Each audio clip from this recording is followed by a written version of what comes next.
தத்துவபோதம். இது அத்வைத சித்தாந்தத்தை உபதேசிக்கின்ற ஒரு நூல்.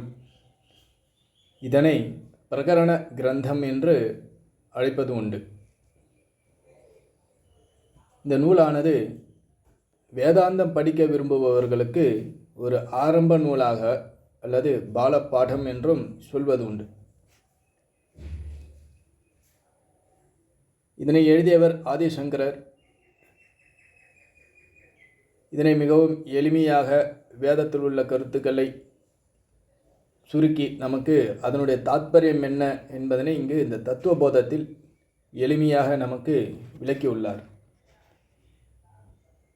இந்த தத்துவபோதமானது ஆரம்பத்தில் குருவந்தனமாக அல்லது பிரார்த்தனையாக ஸ்லோகமானது உள்ளது. அனைத்து கிரந்தங்களையும் ஆரம்பிப்பதற்கு முன் பிரார்த்தனை செய்வது என்பது ஒரு மரபு.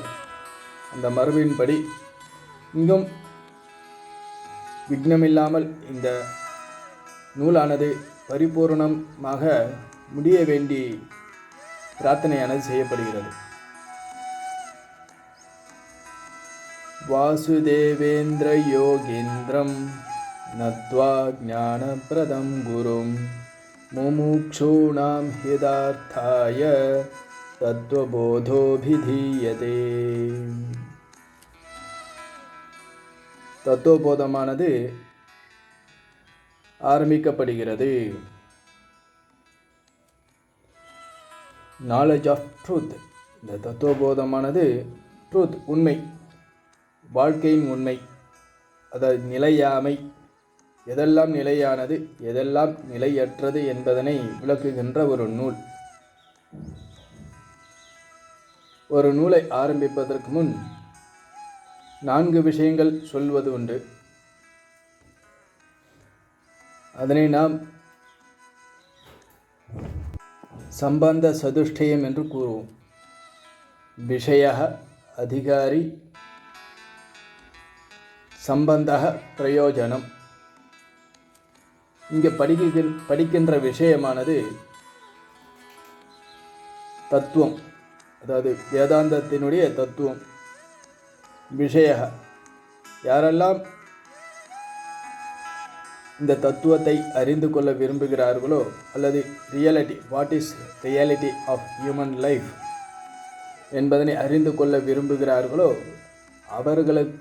அவர்கள் இதனை படிப்பதற்கான அதிகாரிகளாக கொள்ளப்படுகிறார்கள். விஷய, அதிகாரி. இந்த அதிகாரிக்கும் விஷயத்திற்கும் சம்பந்தமானது சொல்லப்பட வேண்டும். ஒருவன் படிக்கின்றான், சொல்வதை கேட்கின்றான், ஆனால் அவன் சம்பந்தமே இல்லாமல் அந்த வகுப்பில் அமர்ந்து இருக்கின்றே, ஆனால் அது அவனுக்கு புரியாது. உதாரணமாக, ஒரு 5ஆம் வகுப்பு மாணவன் 8ஆம் வகுப்பில் அமர்ந்து கொண்டு கேட்கின்றான் பாடத்தினை. டீச்சரும் பாடத்தினை நடத்துகிறார். கேட்கின்றவனுடைய காதும் நன்றாக இருக்கிறது, ஆனால் அங்கு சம்பந்தமானது காணப்படவில்லை. ஆகவே அது மாதிரி இங்கே கேட்பவருடைய மனநிலை, அந்த விஷயத்தில் ஆர்வமுள்ளவராக இருக்க வேண்டும். அவருக்கும் அவர் எண்ணிய எண்ணத்திற்கும் ஒரு சம்பந்தமானது இருக்க வேண்டும். சம்பந்தம். இதனுடைய பிரயோஜனம் என்னவென்றால் மோட்சம், ஃப்ரீ, அனைத்து தலைகளிலிருந்தும் விடுபடுதல், மன அமைதி, சாந்திஹி என்று சொல்லலாம். இது இதனுடைய பலனாக சொல்லப்படுகிறது. இதனை சம்பந்த சதுஷ்டயம் என்று கூறுகிறோம். இங்கு வேதாந்த விசாரமானது உள்ளதை உள்ளவாறு காண்பது. திருஷ்யதே அனேன இதி தர்சனம். இந்த வேதாந்த தத்துவபோதமானது இருப்பதை நமக்கு காட்டி கொடுக்கின்றது, உள்ளதை உள்ளவாறு. ஆகவே இதற்கு பெயர் தர்சனம், வேதாந்த தர்சனம், தத்துவ தர்சனம் என்றும் கூறலாம். மேலும் இந்த தர்சனம் என்பது பல்வேறு ஆச்சாரியர்கள் பலவாறு கூறியிருக்கின்றார்கள். பதஞ்சலி எழுதியது யோக தர்சனம், கபிலமுனி எழுதியது சாங்கிய தர்சனம், நியாய வைசேஷிக தர்சனம் கௌதம ரிஷி, கனாத மகரிஷி இவர்களால் எழுதப்பட்டது. அப்புறம் பூர்வ மீமாம்சா தர்சனம் ஜைமினி மகரிஷியால் எழுதப்பட்டது. உத்தர மீமாம்சா வியாச மகரிஷியால் எழுதப்பட்டது. இவர்களெல்லாம் தர்சனம் கண்டவர்கள், உண்மையை கண்டவர்கள். தங்களுடைய கொள்கையின் மூலமாக அதற்கு சில சித்தாந்த கருத்துக்களை விளக்கி இதன் மூலமாக உண்மையை கண்டவர்கள். வேதாந்தத்தை அல்லது வேதத்தை நாம் இரண்டாக பிரிக்கின்றோம். ஒன்று பூர்வபாகம் அல்லது மற்றொன்று உத்தரபாகம். இந்த பூர்வபாகம் என்பது கர்மகாண்டம், உத்தரபாகம் என்பது ஞான காண்டம். பூர்வபாகத்திற்குரிய அதிகாரி வேறு, உத்தரபாகத்தை படிப்பதற்கான ஞான காண்டத்தை படிப்பதற்கான அதிகாரியானது வேறு. இரண்டும் அதிகாரி பேதமானது காணப்படுகிறது. பூர்வபாகம் எவன் ஒருவன் கிரகஸ்த கர்ம காரியங்களில் ஈடுபடுகின்றானோ அவர் இதற்கான அதிகாரி ஆவார். ஞானகாண்டமானது எவர் ஒருவர் அனைத்து விதமான கர்மங்களிலிருந்தும் விடுபட்டு ஞான மார்க்கத்தில் செல்கிறார்களோ அவர்கள் இதற்கான அதிகாரி. வேதத்தில் உள்ள பூர்வ மீமாம்சா ஆனது ரிக்வேத, யஜுர்வேத, சாம வேதம், அதர்வ வேதம் இதெல்லாம் 4 வேதங்கள் சொல்லப்பட்டுள்ளன. இந்த வேதங்களுக்கு 6 விதமான அங்கங்களானது சொல்லப்படுகிறது. ஒவ்வொரு வேதத்திற்கும் 6 அங்கங்களானது இருக்கின்றன. அவை சிக்ஷா, கல்பக, வியாக்கரணம், நிருக்தம், சந்தஸ், ஜோதிஷம் என்று. சிக்ஷா என்பது உச்சாரண விதி, கல்பக என்பது யாக விதி, வியாக்கரணம் என்பது இலக்கண விதி, நிருக்தம் என்பது சொல்லின் தோற்றம், சந்தசம் என்பது செய்யுள், ஜோதிஷம் என்பது கணிதம் அல்லது கணித்தல். இந்த 4 வேதத்திற்கும் 6 அங்கங்களானது சொல்லப்படுகின்றன. இவை அனைத்தும் அபராவித்யா என்று சொல்லப்படுகிறது.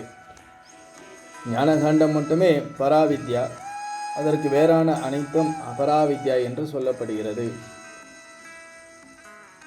இந்த பராவித்யாவில் அழிவற்ற பிரம்ம விஷயத்தை கூறும் வித்யா. பரவித்யா சொல்வது வேதத்தில் இறுதி பகுதியாக சொல்லப்படும் உபனிஷத் அல்லது வேதாந்தம் எனப்படுகிறது. அபராவித்யா என்பது கர்மகாண்டம், பராவித்யா என்பது ஞானகாண்டம். உபனிஷத் அல்லது வேதாந்தம் படிப்பதற்கு முன் அதில் உள்ள சில வார்த்தைகளை நாம் அறிந்து கொள்வதன் பொருட்டு இந்த தத்துவ போதமானது செய்யப்பட்டுள்ளது. இதனை செய்தவர் சங்கராச்சாரியர். சில வார்த்தைகள் மாயா,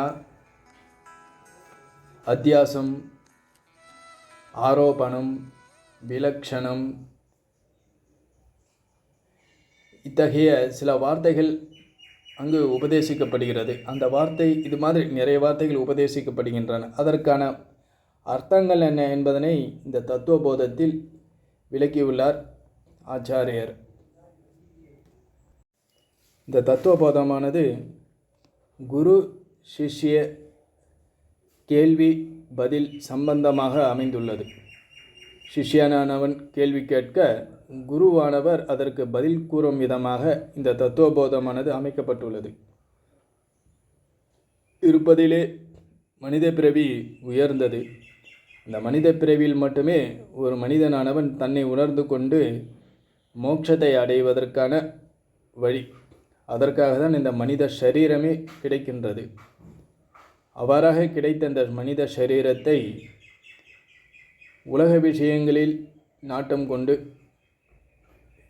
வீணே அழிந்து போகாமல் மோட்ச மார்க்கத்தில் நாட்டம் கொண்டு இந்த பிறவியின் பயனை அடைய வேண்டி தான் இந்த மனித பிறவியே நமக்கு கிடைத்துள்ளது. ஆகவே தான் பல சாஸ்திரங்களும் பல பெரியோர்களும் மனித பிறவினுடைய உன்னத தன்மையை நமக்கு விளக்கியுள்ளார்கள். துர்லபம் த்ரயமே ஏதத்து தெய்வானுகிரக ஏதுக்கும் மனுஷ்யத்துவம் முமுட்சுத்துவம் மகாபுருஷ சம்ஸ்ரயா. துர்லபம் த்ரயம் மூன்றும் கடினமானது. எது என்றால் மனுஷ்யத்துவம், மனுஷனாக பிறப்பது, தெய்வ அனுகிரக ஏதுக்கும், முமுட்சுத்துவம் மோட்சத்தை அடைய வேண்டும்ங்கிற ஆர்வம், மகாபுருஷ சம்ஸ்ரயா பெரியவர்களுடைய நட்பு, இதெல்லாம் தெய்வ அனுகிரகத்தால் தான் நமக்கு ஏற்படும். இவை மூன்றும் துர்லபம் என்று கூறுகிறார். மேலும் பகவத்கீதையில் கூட மனுஷானாம் சகசிரேஷு கஷ்டித் எததி சித்தையே எததாமபி சித்தானாம் கஷ்டின்மாம் வேதி தத்வதா. மனுஷியான 1000 மனிதர்களில் கஷ்டித் யாரோ சிலர் தான் இந்த விஷயங்களை அறிந்து கொள்ள விரும்புகிறார்கள். அவ்வாறாக அறிந்து கொள்ள விரும்புபவர்களில் கூட யாரோ சிலர் தான் உள்ளபடி உணர்ந்து கொள்கிறார்கள், அறிகிறார்கள் என்று கூறுகிறார். ஆகவே இந்த வித்தியானது அவ்வளவு கடினம். அதே சமயத்தில் புரிந்து கொண்டால் அதுதான் மிகவும் சரளமானது. அவையார் கூட இந்த மனித பிறவியினுடைய மேன்மையை கூறுகிறார். அரிது அரிது மானிடராய் பிறத்தல் அரிது, கூன் குருடு செவிடு பேடு நீங்கி பிறத்தல் அரிது.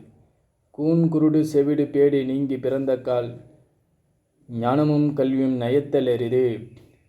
ஆகவே ஞானத்தை பெற வேண்டிதான் இந்த மனித பிறவியே இருக்கிறது. ஆகவே அரிது என்று கூறுகிறார். மனிதனாக பிறப்பது என்பது அரிது. அவராக பிறந்து அனைத்து அங்க அவயவங்களும் நன்றாக இருக்கும் பட்சத்தில் ஞானத்தை பெற வேண்டி அதில் ஈடுபடுவதும் மிகவும் அரியது. இங்கே ஞானம் கல்வி என்று 2 விஷயத்தை சொல்கிறார். கல்வி பெறுபவர்களெல்லாம் ஞானம் உடையவர்களாக இருக்க வேண்டிய அவசியம் இல்லை. ஞானம் பெற்றவர்களெல்லாம் கல்வி அறிவு உடையவர்களாக இருக்கலாம். ஆகவே ஞானம் கல்வி வேறு. கல்வி உடையவர்களெல்லாம் அறிவாளிகள் என்று சொல்ல முடியாது. ஆகவே இங்கு அவையாரும் இதனை நமக்கு எடுத்து காட்டுகிறார். ஏனென்றால் மனித சரீரம் மட்டுமே இறைவனை உணர்வதற்குரிய சாதனம். பிறந்திழைத்தேன் எம்பெருமான் என்று மாணிக்க வாசகரும் கூறுகிறார். மேலும் வேறொரு இடத்தில் புவனீர் போய் பிறவாமை நாள் நாம் என்று கூறுகிறார். புவனியில் போய் பிறவாமையை அடைய வேண்டும் என்று கூறுகிறார். இந்த புவனியில் பிறப்பதற்கு எதற்கென்றால் பிறவாமையை அடைவதற்கு தான் இந்த புவனியில் நாம் பிறக்கின்றோம். அதனை நாம் இறைவனிடம் பெற வேண்டும், கேட்க வேண்டும் என்று கூறுகிறார். மனித பிறவியினுடைய மேன்மையை நமது முன்னோர்கள் இவ்வாறாக சிறப்பித்து கூறுகிறார்கள். இப்போது மனித சரீரம் மட்டுமே இறைவனை உணர்வதற்குரிய சாதனம். முழு சுதந்திரம் பெற்ற உயிராக மனிதனானவன் பிறக்கின்றான். மனிதனுக்கு மட்டுமே இறைவன் முழு சுதந்திரமும் கொடுக்கின்றான். ஆகவே அதாவது தன்னை எவ்வாறாகவும் மாற்றி அமைத்து கொள்ளலாம். மோட்ச மார்க்கத்திலும் ஈடுபடலாம், பந்த மார்க்கத்திலும் ஈடுபடலாம். அது நம்முடைய சாய்ஸ். நீ எதை விரும்புகிறாயோ அதனையே நீ அடைவாய் என்பதுதான் இறைவன் நமக்கு கொடுத்திருக்கின்ற ஒரு ஃப்ரீனஸ். ஆகவே ஒரு செயலை செய்யலாம், செய்யாமலும் இருக்கலாம், மாற்றியும் செய்யலாம்.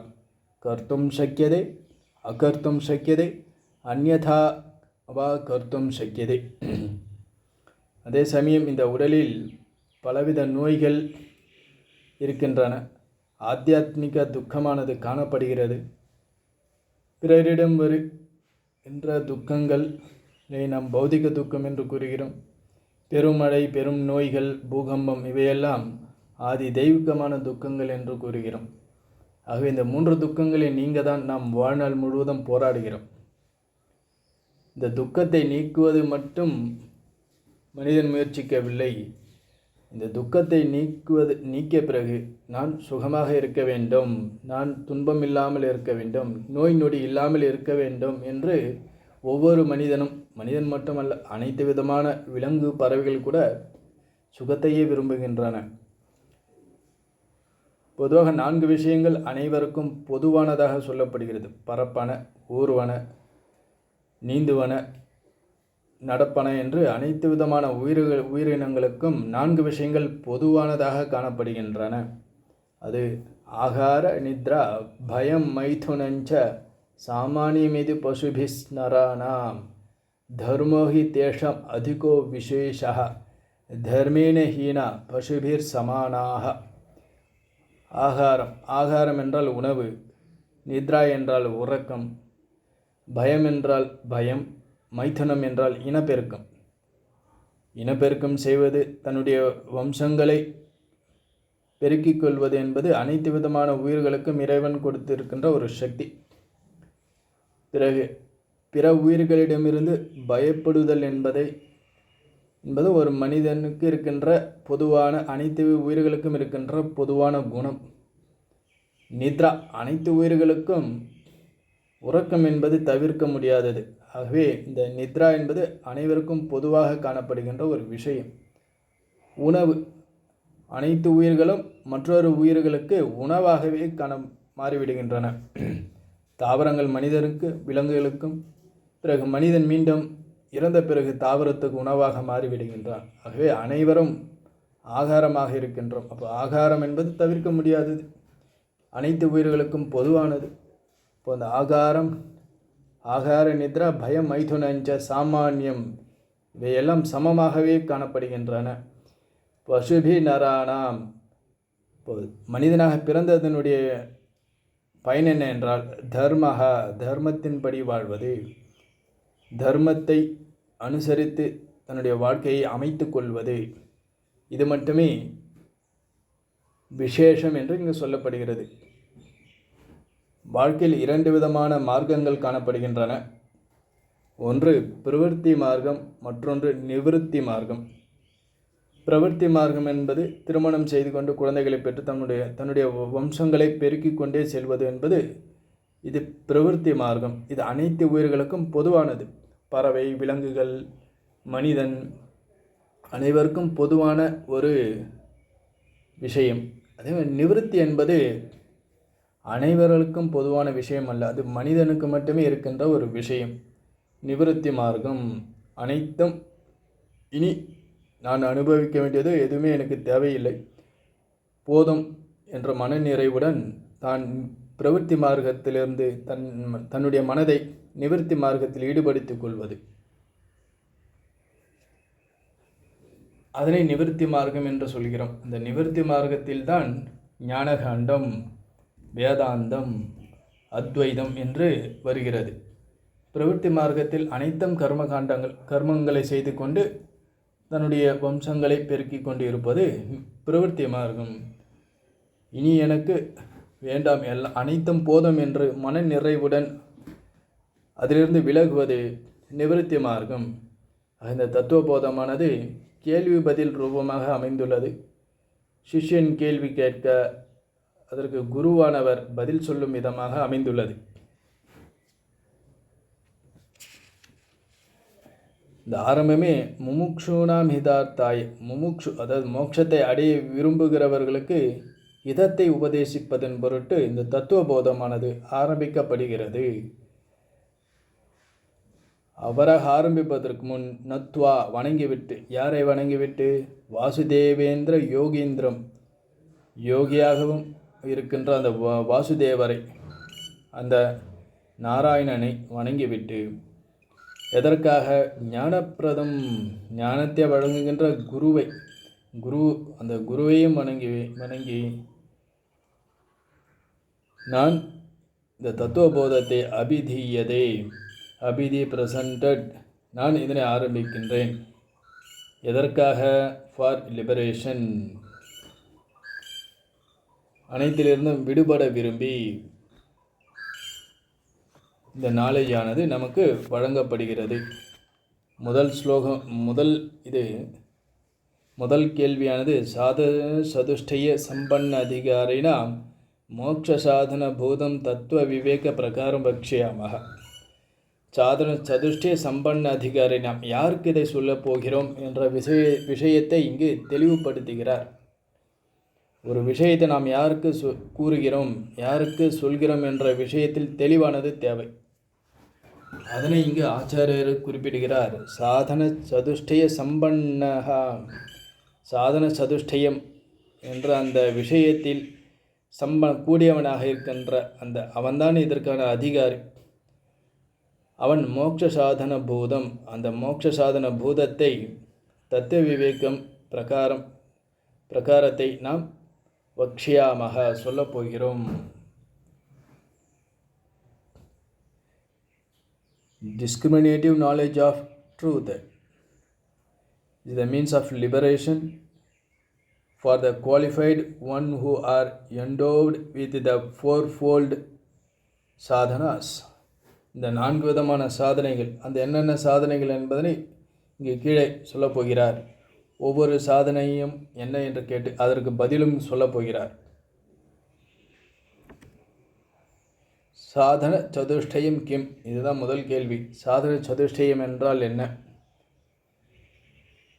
சாதன சதுஷ்டயம் என்பது வாட் இஸ் ஃபோர்ஃபோல்டு குவாலிஃபிகேஷன் என்றால் நித்திய அனித்திய வஸ்து, நித்தியமான வஸ்து எது, அனித்தியமான வஸ்து என்ன என்று கூறுகிறார். முதல் கேள்வி. அப்புறம் மிக முத்திர அர்த்த பல போக Viraga, dispassion for the enjoyed object which are the fruit here and there. Here என்றால் this world, there என்றால் heavens. சொர்க்கலோகத்திலும் இந்த லோகத்திலும் இருக்கின்ற போகமான விஷயங்களில் நாட்டமின்மை. மூன்றாவதாக சமாதி ஷட்க சம்பத்திகி. 6 விதமான, அதாவது இந்த 4 குவாலிட்டியிலும் மேலும் சில 6 விதமான குவாலிஃபிகேஷனை இங்கு சொல்லுகிறார். இறுதியாக முமுக்ஷுவத்துவம் செய்தி. முமுக்ஷுவத்துவம் என்றால் என்ன என்பதனை கேட்கின்றார்.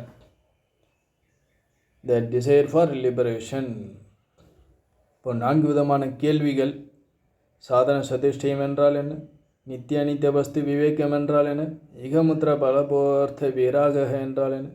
சமாதி ஷட்க சம்பத்தி என்றால் என்ன? முமுக்ஷுத்துவம் என்றால் என்ன?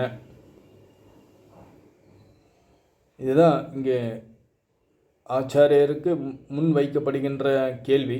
அதற்கு பதில் கூறும் விதமாக ஒவ்வொன்றையும் எடுத்துக்கொண்டு ஒவ்வொரு விஷயத்தையும் சிஷ்யருக்கு கூறுவதன் மூலமாக நமக்கு உபதேசிக்கின்றார்.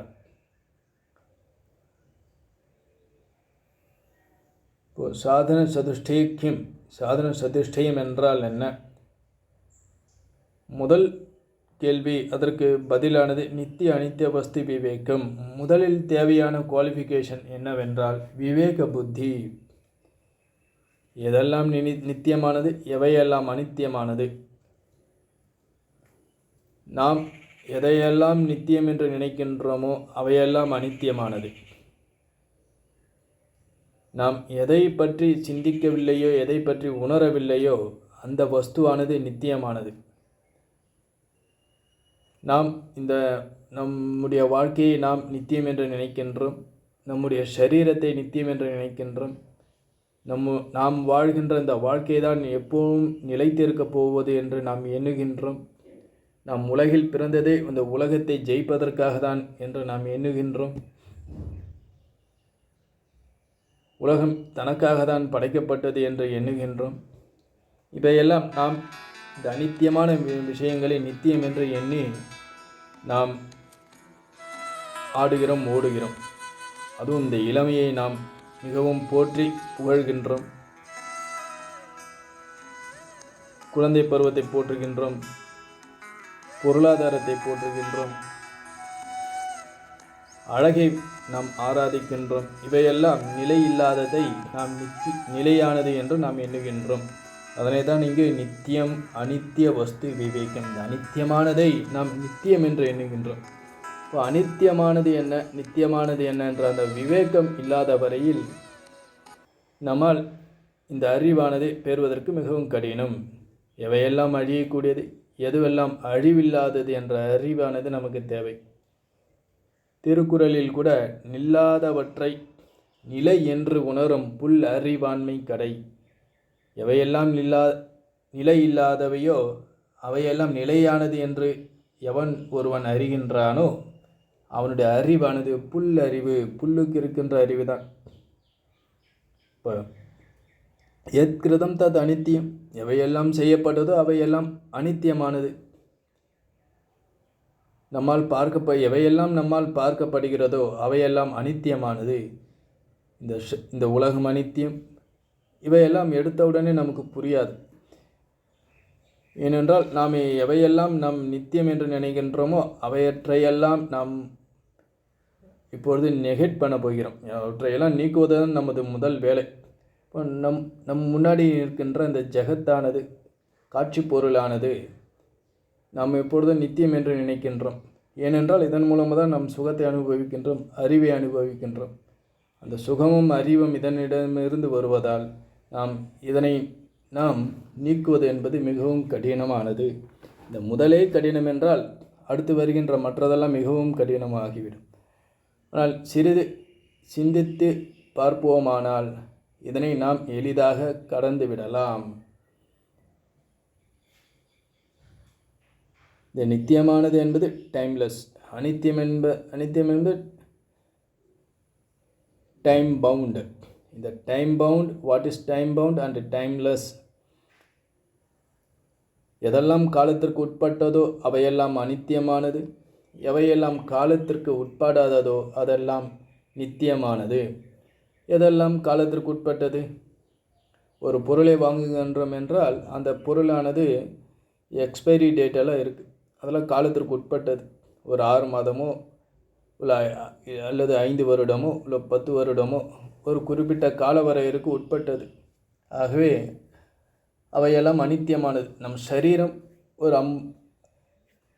50 வருஷமோ அல்லது 80 வருஷமோ 90 வருஷமோ 100 வருஷமோ ஒரு காலத்திற்கு உட்பட்டது நம்முடைய சரீரம். அவை காலத்திற்குள் எவையெல்லாம் இருக்கின்றனவோ அவையெல்லாம் அனித்தியம். இந்த டைம் பவுண்ட், எதெல்லாம் இந்த காலத்திற்குள் இருக்கின்றதோ அவையெல்லாம் அனித்தியமானது என்று கூறுகிறார். எதெல்லாம் காலத்திற்கு அப்பாற்பட்டதோ, காலத்திற்கு அப்பாற்பட்டது என்றால் கடந்த காலம், நிகழ்காலம், எதிர்காலம் அனைத்து காலத்திலும் அவை மாறாமல் இருக்கின்ற தத்துவம். இந்த மாறாமல் இருக்கின்ற தத்துவத்தை தான் நாம் நித்தியமானது என்று கூறுகிறோம். மாறுகின்றதை எல்லாம் அனித்தியம் என்று கூறுகிறோம். இப்போ இந்த விவேகமானது நமக்கு தேவை. முதலில் எவையெல்லாம் மாறுகின்ற தத்துவம், எவையெல்லாம் மாறாத தத்துவம் என்ற அந்த விவேக புத்தியானது தேவை.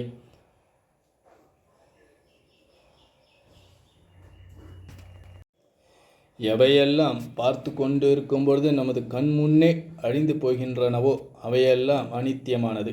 திருஷ்ட நஷ்ட ஸ்வபாவக. திருஷ்ட பார்த்து கொண்டு இருக்கும் பொழுது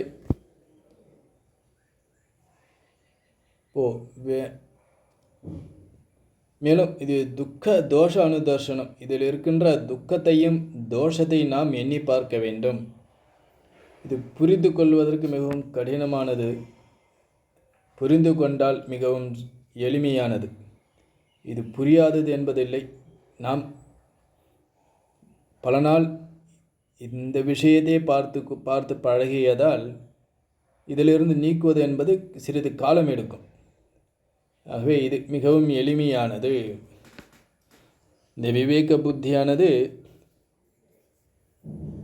கிடைப்பதற்கு அரியது. ஆனால் கிடைத்துவிட்டால், இந்த விவேக புத்தியை நாம் பெற்றுவிட்டால் அது நமக்கு மிகவும் அடுத்தடுத்து வருகின்ற அந்த தகுதிகளுக்கு இகமுத்திர பலபோக விராக சமாதி ஷட்க சம்பத்தி முமுட்சுத்துவம் என்ற அந்த மோட்சத்திற்கு நம்மை அழைத்து செல்லும். அந்த மோட்சத்திற்கான அந்த விஷயத்தை தான் ஆரம்பத்தில் நமக்கு இங்கே அந்த விவேக புத்தியானது முதல் தகுதியாக சொல்லப்படுகிறது.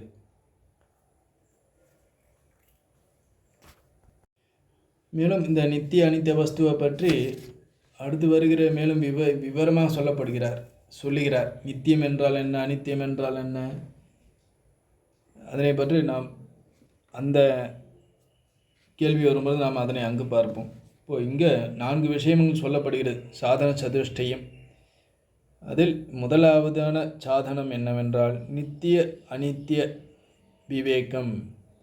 அடுத்தது விராகம் என்ற ஒரு தகுதி சாதனம். ஒரு சமாதி ஷட்க சம்பத்திக்கு முமுட்சுத்துவம் இது என்று 4 விதமான சாதனைகள் இங்கு சொல்லப்படுகின்றன. நாம் மேலும் ஒவ்வொரு சாதனத்தையும் எடுத்துக்கொண்டு விரிவாக நாம் பார்ப்போம் மற்ற நாட்களில். ஓம் பூர்ணமதః பூர்ணமிதம் பூர்ணாத் பூர்ணமுதச்யதே பூர்ணஸ்ய பூர்ணமாதாய பூர்ணமேவாவசிஷ்யதே. ஓம் சாந்தி சாந்தி சாந்தி. ஹரி ஓம். ஸ்ரீ குருभ्यो நமः. ஹரி ஓம்.